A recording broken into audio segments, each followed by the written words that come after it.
Mahalakshmi layout ವಿಧಾನಸಭಾ ಕ್ಷೇತ್ರದ Nandini layout ವಾರ್ಡ್ನಲ್ಲಿರುವ ಅಖಿಲ ಕರ್ನಾಟಕ ಪ್ರದೇಶ ಕಾಡುಗೊಲ್ಲರ ಸಂಘ ರಿಜಿಸ್ಟರ್ಡ್ ವತಿಯಿಂದ ಇಂದು ಅಯೋಧ್ಯೆ ಶ್ರೀರಾಮಚಂದ್ರ ಸ್ವಾಮಿಯ ಪ್ರಾಣ ಪ್ರತಿಷ್ಠಾಪನೆ ನಡೆಯುತ್ತಿರುವ ಈ ಸಂದರ್ಭದಲ್ಲಿ ಸಂಘದ ವತಿಯಿಂದ ಶ್ರೀರಾಮಚಂದ್ರನಿಗೆ ಪೂಜೆ ಸಲ್ಲಿಸಿ ಸಿಹಿ ಹಂಚಿ ಸಂಭ್ರಮಾಚರಣೆಯಲ್ಲಿ ತೊಡಗಿದರು. ಸಂಘದ ಅಧ್ಯಕ್ಷರಾದ ಮಹೇಶ್ ಹಾರೋಗೇರಿ ಇವರ ನೇತೃತ್ವದಲ್ಲಿ ನಡೆದ ಈ ಕಾರ್ಯಕ್ರಮದಲ್ಲಿ ಸಂಘದ ಉಪಾಧ್ಯಕ್ಷರುಗಳಾದ ಶಿವಣ್ಣ, ದೇವೇಂದ್ರಪ್ಪ, ನಾಗರಾಜ್, ಪ್ರಧಾನ ಕಾರ್ಯದರ್ಶಿಗಳಾದ ಮಂಜುನಾಥ್, ಖಜಾಂಚಿ ರಾಮಪ್ಪ, ಕಾರ್ಯದರ್ಶಿ ಬಸವರಾಜು ಮತ್ತು ಪದಾಧಿಕಾರಿಗಳಾದ ರಾಮಣ್ಣ, ನಾಗರಾಜ್, ದೊಡ್ಡಿರಪ್ಪ ಸೇರಿದಂತೆ ಹಲವರು ಪಾಲ್ಗೊಂಡು ಶ್ರೀರಾಮನ ದರ್ಶನ ಪಡೆದು ಸಂತಸ ವ್ಯಕ್ತಪಡಿಸಿದರು. ಇದೇ ಸಂದರ್ಭದಲ್ಲಿ ಅಖಿಲ ಕರ್ನಾಟಕ ಪ್ರದೇಶ ಕಾಡುಗೊಲ್ಲರ ಸಂಘದ ವತಿಯಿಂದ ನೂತನ ವರ್ಷದ ಕ್ಯಾಲೆಂಡರ್ ಕೂಡ ಬಿಡುಗಡೆ ಮಾಡಲಾಯಿತು.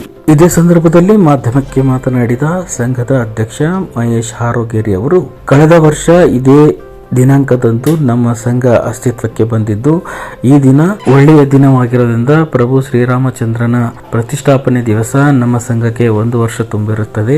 ಇದಕ್ಕೆಲ್ಲ ಕಾರಣ ನಮ್ಮ ಸಂಘದ ಪದಾಧಿಕಾರಿಗಳು ಮತ್ತು ಸ್ಥಳೀಯ ಶಾಸಕರಾದ ಗೋಪಾಲಯ್ಯನವರು, ಟಿ.ಬಿ. ಜಯಚಂದ್ರ ಅವರು, ಅಂದಿನ ಸರ್ಕಾರದ ಸಚಿವರು ಮತ್ತು ಸಿದ್ದರಾಮಯ್ಯ ಮುಖ್ಯಮಂತ್ರಿಗಳು ಸೇರಿದಂತೆ ಎಲ್ಲ ಪಕ್ಷದ ಎಲ್ಲ ಪ್ರಮುಖ ನಾಯಕರುಗಳು ಮತ್ತು ನಮ್ಮ ಸಂಘದ ಪದಾಧಿಕಾರಿಗಳು ನಮ್ಮ ಈ ಸಂಘದ ಬೆಳವಣಿಗೆಗೆ ಕಾರಣ ಎಂದು ಇದೇ ಸಂದರ್ಭದಲ್ಲಿ ಮಹೇಶ್ ಹಾರೋಗೇರಿ ಅವರು ತಿಳಿಸಿದರು.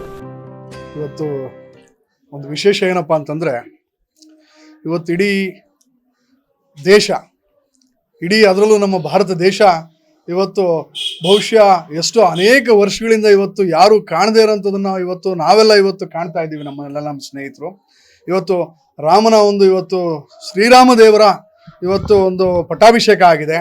ಇವತ್ತು ಇಡೀ ದೇಶನೇ ಇವತ್ತು ಒಂದು ಸಂತೋಷ, ಒಂದು ಐತಿಹಾಸಿಕವಾದ ದಿನ ಅಂತ ನಾನು ಹೇಳೋದಕ್ಕೆ ಇಚ್ಛೆ ಪಡ್ತೀನಿ.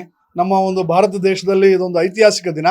ಮತ್ತು ವಿಶೇಷವಾಗಿ ಇವತ್ತು ನಮ್ಮ ಅಖಿಲ ಕರ್ನಾಟಕ ಪ್ರದೇಶ ಕಾಡುಗೊಲ್ಲರ ಸಂಘದ ವತಿಯಿಂದ ಇವತ್ತು ನಮ್ಗೆ ಯಾಕೆ ಇಷ್ಟೊಂದು ಇವತ್ತು ಸಡಗರ ಅಂತಂದ್ರೆ, ಇವತ್ತು ನಾನು ನನ್ನ ಸ್ನೇಹಿತರುಗಳು ಇವತ್ತು ಕಳೆದ ವರ್ಷ 22ನೇ ತಾರೀಕು 1ನೇ ತಿಂಗಳು 2023ರಂದು ನಾವು ನಮ್ಮ ಸ್ನೇಹಿತರು ಎಲ್ಲರೂ ಒಗ್ಗೂಡಿ, ನಮ್ಮ ಪೂಜ್ಯರು ಸಹ ಇಲ್ಲೇ ಇದ್ದಾರೆ, ಎಲ್ಲರ ಅನೇಕ ಜನ ಇವತ್ತು ಅಂದಿನ ಸಚಿವರುಗಳು, ಮಾಜಿ ಸಚಿವರು ಮತ್ತು ಕೌನ್ಸಿಲರ್ಸು ಮತ್ತು ಈ ಭಾಗದ ಎಲ್ಲ ಪಕ್ಷದ ಮುಖಂಡರುಗಳು ಮತ್ತು ಎಲ್ಲ ಸಂಘಟನೆಗಳ ಮುಖಂಡರುಗಳು ಅನೇಕ ಜನ ಸೇರಿ ನಾವು ಈ ಒಂದು ಕಚೇರಿಯ ಉದ್ಘಾಟನೆಯನ್ನು ಮಾಡಿದ್ವಿ.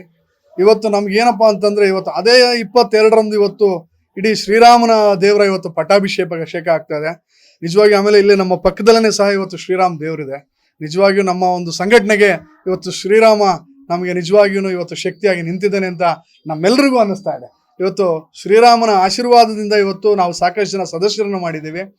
ಮತ್ತು ಸಮಾಜ ಪರ ಮುಂದಿನ ದಿನಗಳಲ್ಲಿ ನಮ್ಮೆಲ್ಲ ಸ್ನೇಹಿತರುಗಳ ಒಗ್ಗೂಡಿ, ನನ್ನ ಎಲ್ಲ ಸ್ನೇಹಿತರುಗಳ ಜೊತೆಯಲ್ಲಿ ಒಗ್ಗೂಡಿ ಮುಂಬರುವ ದಿನಗಳಲ್ಲಿ ನಾವು ಇನ್ನೂ ಸಾಕಷ್ಟು ನಮ್ಮ ಕಾಡುಗೊಲ್ಲರು ಇವತ್ತು ಸಾಮಾಜಿಕವಾಗಿ, ರಾಜಕೀಯವಾಗಿ, ಶೈಕ್ಷಣಿಕವಾಗಿ ಅತ್ಯಂತ ಹಿಂದುಳಿದಿರ್ತಕ್ಕಂತಹ ಸಮಾಜ. ಇವತ್ತು ಸ್ವಾತಂತ್ರ್ಯ ಬಂದು ಇಷ್ಟು ವರ್ಷಗಳು ಕಳೆದ್ರೂ ಸಹ ಇವತ್ತು ನಮ್ಮ ಕಾಡುಗೊಲ್ಲರ ಒಂದು ಮೂಲಭೂತ ಸೌಕರ್ಯಗಳು ಇವತ್ತು ಇಡೀ ಕರ್ನಾಟಕ ರಾಜ್ಯದಲ್ಲಿ ಇವತ್ತು 100ಕ್ಕೆ 90ರಷ್ಟು ಗೊಲ್ಲರಡ್ಡಿಗಳಿಗೆ ಇನ್ನೂ ಸಹ ರಸ್ತೆಗಳಿಲ್ಲ ಮತ್ತು ಅನೇಕ ಮೂಲಭೂತ ಸೌಕರ್ಯಗಳು ಮತ್ತು ಅಕ್ಷರತೆಯೂ ಸಹ ಇವತ್ತು ತುಂಬ ಕಡಿಮೆ ಇದೆ. ಆದ್ದರಿಂದ ನಮ್ಮೆಲ್ಲ ಸ್ನೇಹಿತರು ನಾವು ಸೇರಿ ಇಡೀ ರಾಜ್ಯಾದ್ಯಂತ ನಮ್ಮ ಕಾಡುಗೊಲ್ಲರ ಶ್ರೇಯೋಭಿವೃದ್ಧಿಗಾಗಿ ನಾವು ಹಗಲಿರುಳು ನಾವು ಶ್ರಮಿಸ್ತೇವೆ. ಮತ್ತು ನಾನು ಶ್ರೀರಾಮ ದೇವರಲ್ಲಿ ನನ್ನೆಲ್ಲ ಸ್ನೇಹಿತರ ಒಗ್ಗೂಡಿ ನಾನು ಪ್ರಾರ್ಥನೆ ಮಾಡೋದಿಷ್ಟೇ, ಪರಮಾತ್ಮ ನಮಗೆ ಸದಾಕಾಲ ನಮಗೆ ಒಳ್ಳೆಯ ಒಂದು ಶಕ್ತಿಯನ್ನು ಕೊಟ್ಟು ಒಳ್ಳೆಯ ಬುದ್ಧಿ ಸನ್ಮಾರ್ಗದಲ್ಲಿ ನಾವೆಲ್ಲರೂ ಸಹ ಇಡೀ ಸಮಾಜವೇ ನಮ್ಮನ್ನೆಲ್ಲರನ್ನು ಒಪ್ಪೋ ನಿಟ್ಟಿನಲ್ಲಿ ನಮ್ಮ ಕಾಡುಗೊಲ್ಲರ ಬದುಕಿನಲ್ಲಿ ಇವತ್ತು ನಮ್ಮ ಮೀಸಲಾತಿ ಹೋರಾಟ ನಡೀತಾ ಇದೆ. ಇವತ್ತು ಈಗೇನಾಗಲೇ ನಾನು ಈ ಸಂದರ್ಭದಲ್ಲಿ ನಮ್ಮ ಅನೇಕ ಜನ ಇವತ್ತು ಕಾಡುಗೊಲ್ಲ ಮುಖಂಡರುಗಳು ಸಹ ಇವತ್ತು ಕಾಡುಗೊಲ್ಲ ಮೀಸಲಾತಿ ಹೋರಾಟಕ್ಕೆ ಇಡೀ ರಾಜ್ಯಾದ್ಯಂತ ಅನೇಕ ಜನ ಶ್ರಮಿಸ್ತಿದ್ದಾರೆ. ಅವರೆಲ್ಲರಿಗೂ ಸಹ ನಾನು ಇವತ್ತು ಅವರಿಗೆ ಧನ್ಯವಾದಗಳನ್ನ ಅರ್ಪಿಸ್ತಾ,